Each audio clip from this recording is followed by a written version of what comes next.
वाढत्या कोविड या आजाराच्या पार्श्वभूमीवर महाराष्ट्र शासनाचे काही प्रतिबंधात्मक निर्देश होते आणि वाढत्या पेशंटमुळे नांदेड जिल्ह्यामध्ये 25 तारखेपासून लॉकडाऊन आहे याची आपल्याला कल्पना आहेच। शीख बांधवांच्या वतीने दरवर्षी होळीच्या दुसऱ्या दिवशी हल्लाबोल हा पारंपरिक कार्यक्रम केला जातो।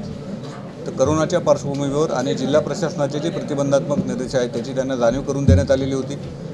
संबंधितांची बैठक घेऊन सूचित करण्यात आलेलं होतं आणि हल्लाबोलची परवानगी नाकारण्यात आलेली होती।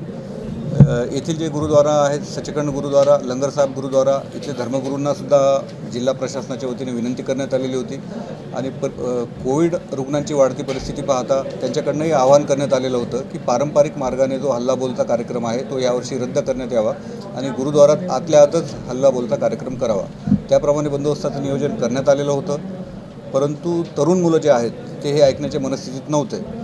तर हल्लाबोलच्या दरम्यान साधारण 5-5:15च्या दरम्यान ते गेटच्या बाहेर आलेत आणि पारंपरिक मार्गाने त्यांनी हल्लाबोलची मिरवणूक काढली। त्यांना प्रतिबंध करत असताना काही कर्मचारी आमचे जखमी झालेले आहेत। एकूण 8 कर्मचारी जखमी झालेत, त्यांची उपचार सुरू आहे आणि तब्येत सध्या स्थिर आहे। 8 वाहनांचं नुकसान झालेलं आहे। एकूण 3 गुन्हे वजीराबाद पोलीस स्टेशनला दाखल आहेत। 61 आरोपी प्लस अज्ञात 300 ते 350 लोकांविरुद्ध विविध CCTV फुटेज, व्हिडिओ कॅमेरे आणि मोबाईल शूटिंग याचा अवलोकन करून आरोपी निष्पन्न करायची कारवाई सुरू आहे। आत्तापर्यंत एकूण 18 आरोपी ताब्यात घेण्यात आलेले आहेत। आज त्यांना कोर्टात हजर केले जाईल, त्यांची कस्टडी घेतली जाईल आणि पुढील तपास करून अजून नाव निष्पन्न केले जातील। अभी बाकी के आरोपी को कब तक पकड़ेंगे? ये जैसे नाम पता चल जाएगा पकड़ेंगे।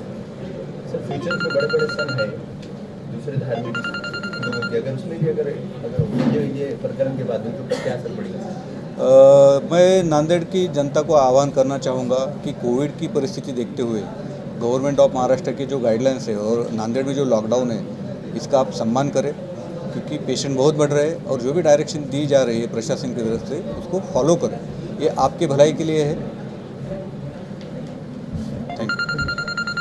हमारे यहाँ फर्नीचर, पलंग, सिंगारदान, सोफा सेट, अलमारी, dining table, fridge, computer table और दीगर कंपनियों के फर्नीचर दस्तियाब है। एक मरतबा तशरीफ लाकर खिदमत का मौका दे। प्रोप्राइटर मौलाना शबीर साहब, deluxe furniture mall and home appliances, fruit market के सामने, माल्टेगरी रोड, कामठा, नांदेड़। अस्सलाम वालेकुम, मैं अखिल मिर्जा। हमें उम्मीद है कि आपको हमारा चैनल अच्छा लगता होगा। लेटेस्ट न्यूज के लिए देखते रहिए नांदेड़ उर्दू न्यूज और न्यूज के पसंद आने पर लाइक, शेयर और सब्सक्राइब करना ना भूलें।